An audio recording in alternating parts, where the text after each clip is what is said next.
Here's the formula for success and the formula for failure. Here's the formula for failure. A few errors in judgment repeated every day.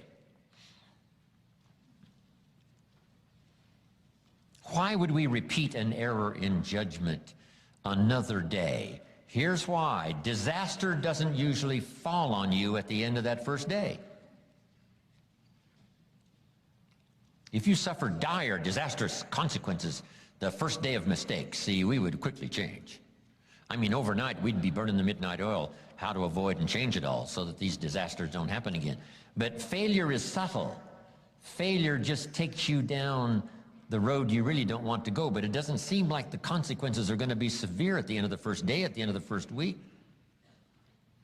But you can't let yourself get faked out. The guy says, I've been eating junk food for 30 days and look how healthy I am. See, he's faked out. He's misguided. You know, he doesn't understand. You can't judge just after 30 days. I remember once I was talking to the kids about, judging whether something is, right or wrong, to do it or not to do it.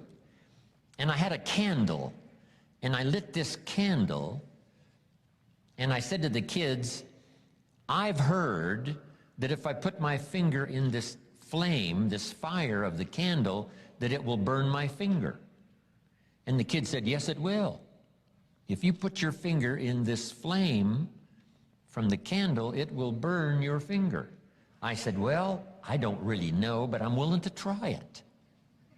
So I stuck my finger in the candle flame like this, and I said, my finger appears to be okay. And I did it again, pulled it out, and I said, my finger appears to be okay. And they all said, no, Mr. Rohn, you can't judge whether or not the flame will burn your finger just by going like this. You've got to leave your finger in there just a little longer. I got the message. And they got the message. You can't eat junk food for a month and say, look how strong I am. Because already you have started down the wrong road, but at first the consequences aren't disastrous. Your whole life isn't upside down. You haven't ruined your whole life and you're going to have a heart attack at the end of 30 days, no. But subtly, month by month, and a little more experience eating junk food, and sure enough, now the consequences would start to show. So here's what wisdom is: trying to learn early the consequences of errors in judgment, poor behavior, poor language, and then try to learn from others that have gone down a disastrous road, and sure enough, they suffered the consequences, and you say, wow, then I'm going to change direction because I don't want those consequences. That's called being doubly smart. Doubly smart, learning from errors in judgment. Now, here's the secret to success. A few simple disciplines practiced every day. Now you're on the road to success. A few errors in judgment repeated. It's easy to repeat. But a few simple disciplines practiced every day. And you can turn anything around. Once you see that you're suffering either early consequences or severe consequences, all you have to do now is shut down that route, pick another destination and start going that way with some easy disciplines that day by day gather momentum, and now one success leads to another, leads to another. Here's what we call that: disciplines. Easy disciplines. And then remember this in your personal development quest: all disciplines affect each other. Every discipline affects the rest. Every lack of discipline affects the rest. Every discipline you neglect affects the rest. What's interesting about success is starting a new discipline, a couple of new disciplines, and sure enough, once you've gained just a little bit of success in a couple of new disciplines, it'll inspire you to clean up the rest. It'll inspire you to fine-tune all of your other disciplines. Each new affects the rest. Each lack of discipline affects the rest.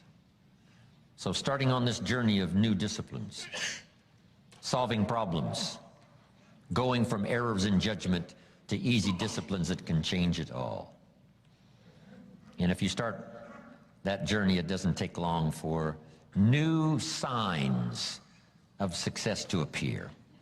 I got such great results that first year that I made these incredible changes, learning extra skills, putting together extra disciplines, working harder on myself than on my job. The early success, the early signs of the fact that I was going to arrive at a more positive destination, I was hooked. It didn't take but a few months, less than a year, and I was hooked for life. I ask you to start that same journey. Let your new skills, new disciplines affect all of the rest and inspire you to never cease this quest for refinement of first philosophy, then activity, to make your life better. The ultimate essence of life is not a Ferrari. The ultimate essence is not a bank account. It's not $1 million. It's not being rich or wealthy. Here's the ultimate essence of life: living a good life. Even if you're a person of modest means and modest circumstances, you can really, if you wish, go to work on the refinement of your lifestyle so that you can, even with modest means, live a good life. So what are the keys to living a good life? Here's number one: productivity. You really won't be happy if you don't produce. 6/7 of our life was to be devoted to labor and work, to produce a work of art, to produce a crop of corn, to produce a good family, to produce an enterprise. That's the essence of life in its best form. First is to be a producer. What is the reason for the seed and the soil and the sunshine and the rain and the seasons of life and its miracle? What's the reason for all of that? Here it is in a nutshell for your notes: to see what you can do with it. What's the reason for the economy that's one of the best in the world that we've created in America? The answer is to see what you could do with it. We've got books to read, and we've got classes to attend, and we've got, things to do and things to learn, and if you put it all together, you can have not only your health but your fortune. Why not see what you can do with what you've been handed? As basic as seed and soil and sunshine and rain. Here's what all of us have: the miracle, and it's almost godlike in its potential: the ability to recreate. Only God can create the seed, the soil, the sunshine, the rain, the seasons, the miracle of life. But here's what humans can do: recreate those components into a harvest. By planting the seed, carefully taking care of it in the summer, reaping the rewards in the harvest. We call that recreation. We can't make a tree, but we can use the tree for wood to build a house, shelter for our family. It's called recreation. It's godlike in terms of potential. To recreate, to take your hours and your energy and your life and a bit of skill and create, actually recreate a career, a future, possibilities, fortune. Recreate. The key is to use it. And you won't be happy if you aren't really extending yourself. Because here's really the goal of the human adventure: the full development of all your potential. That's the goal, the full development of all your potential. Why not see how far you can go, how much you can earn, how much you can share, how much you can give? Why not see what all you could be, what you could become? That's why at my age I'm still working, traveling the world, doing what I've done for all these years, is to see what else I can become. How much stronger could I become? How much wiser could I be in delivering my message? How much more refined could I be in my working with business partners and all the rest? Why not go for that ultimate challenge? On and on, as far as you can. Take it as far as you can. So number one, living a good life, productivity.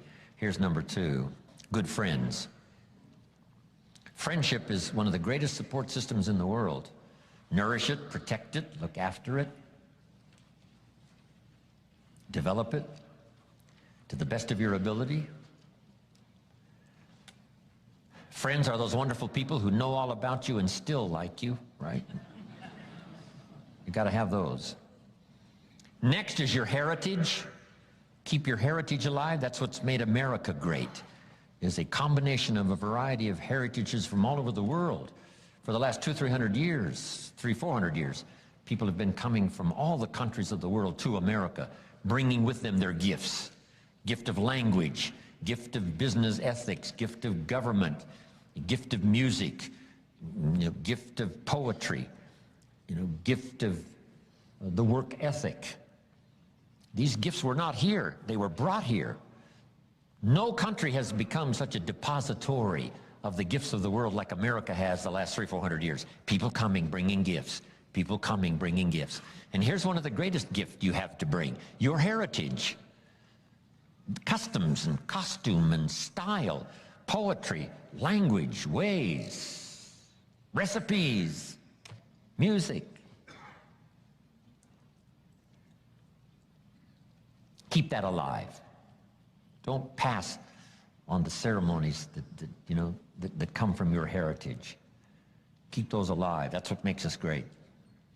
Now, I love to go back where these gifts came from. I go back to Italy. The last time I was in Rome, I had 1,000 people in my class. Someone said to whoever was going to introduce me, Jim Rohn loves the music of Andrea Bocelli, the blind opera singer from Italy. So when they introduced me and I walked out to the podium, all 1,000 of these Italians stood up and sang for me one of Andrea Bocelli's songs. It was extraordinary, in true Italian style. Tears and all the rest. So I told my grandchildren later when I got back home, here was the scene: a choir of 1,000 and an audience of 1. How about that? That's unique. But then that reminded me, this is where these gifts came from. The music, the dance, the wine, the ceremonies, the language that enriches us today. So be thankful for all of that and keep your heritage alive. Next is spirituality. We've already mentioned that. Study, practice, and teach. Next is something my parents taught that's lasted me until this day. Here it is. Don't miss anything. This is a major part of lifestyle. Shut off the television. Go look, go see, go do. Taste the wine, eat the food. Enjoy the people. Go to the movies. The best values you can pay for is to go see a movie. Costs what, $10? $100 million to make it and only $10 to see it. Wow. Don't miss the performance. Don't miss the songs. Don't miss the lyrics. Don't miss what's happening. Go look, go see, go do. The average American watches television 6.5 hours a day. That's too much time. Don't miss anything. No matter how small the occasion, go look, go see, go do. Experience life. When my father was 93 years old, before he died, if you would have called him at 10:30, 11 o'clock at night, he wouldn't be home. He's at the rodeo. He's watching the kids play softball. He's at church. He's at the performance. He's somewhere every night, age 93. My parents not only taught it, but they lived it. So go look, go see, go do, go share. I was celebrating one evening with a lady who's another one of my claims to fame, Ann Geddes. Does that name ring a bell? Ann Geddes, this superstar photographer who takes pictures of little babies and all kinds of situations. She's now become very rich and very famous. But she started coming to my seminars in Australia about 27 years ago. And the seminars changed her life, and she's been grateful ever since. We were celebrating with her and her husband and my friend Terry in Auckland, New Zealand, after she had come back from New York and made her big show. And Terry had found a bottle of Chateau Yquem, one of the finest wines in the world. I know he paid at least $600 for this bottle of wine. And we're sharing this wine with the 4 of us, okay? And the 4 of us hoping no one that we knew would come by.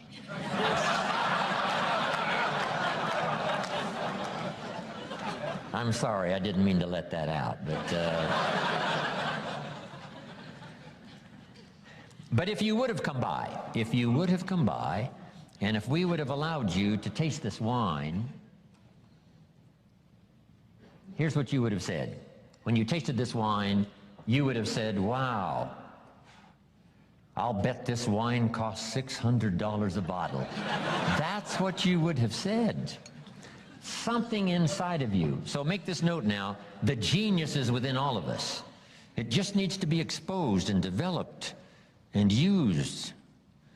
Something would have told you this is fine, even though you're not a wine connoisseur. This is fine. When you hear poetry, you say, wow, this is fine. The music, you say, this is fine music. Even though you're not a musician, something tells you inside.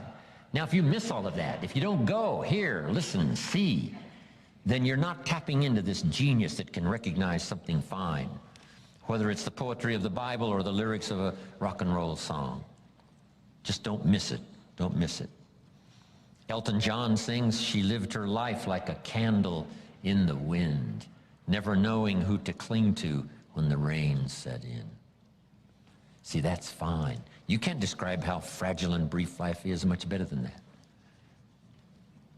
George Harrison used to sing when he was alive, if not for you, the winter would hold no spring. Couldn't hear a robin sing. I just wouldn't have a clue if not for you. See, you can't miss that. And then you go hear it again and again and again. Let it nourish your soul and spirit. That's part of lifestyle. Hello again, everyone. It's great to see you, and congratulations for making it this far in the series and completing Module 8. Earlier in the series, we heard Jim talk about the importance of setting goals. I hope a couple of the goals on your list were to become debt-free and financially independent.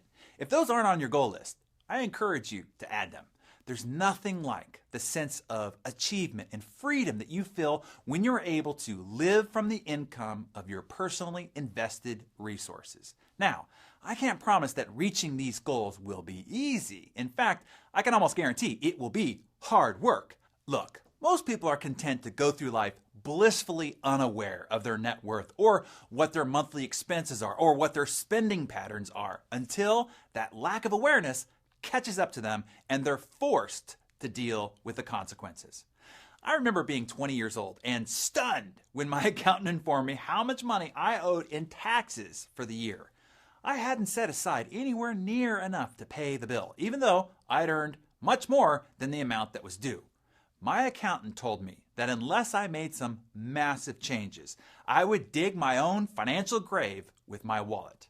It was one of the most embarrassing moments of my life, but it certainly grabbed my attention and caused me to make some serious changes in order to get my financial life back on track. So, what about you? I know you're not like most people because you're here, learning from this series of modules and taking control of your own personal development. But are you truly informed of where you stand financially? Do you have an accurate accounting of your assets? Do you know your monthly expenses? Do you have a plan? Are you allowing the winds to just take you in a direction that you don't want to go? It's never too late to reset your sail and take control of your financial future. But you must have a plan. Remember what Jim Rohn said. It doesn't matter what amount you start with, it's the plan that counts. So starting today, I want you to take personal responsibility for your own economy. Don't become another self-made victim. Instead, create a detailed financial plan. Resolve to get out of debt and begin building the foundations of a solid financial fortress that even the strongest winds can't destroy. Okay. Well, thank you for listening, and I hope to see you again right here next week.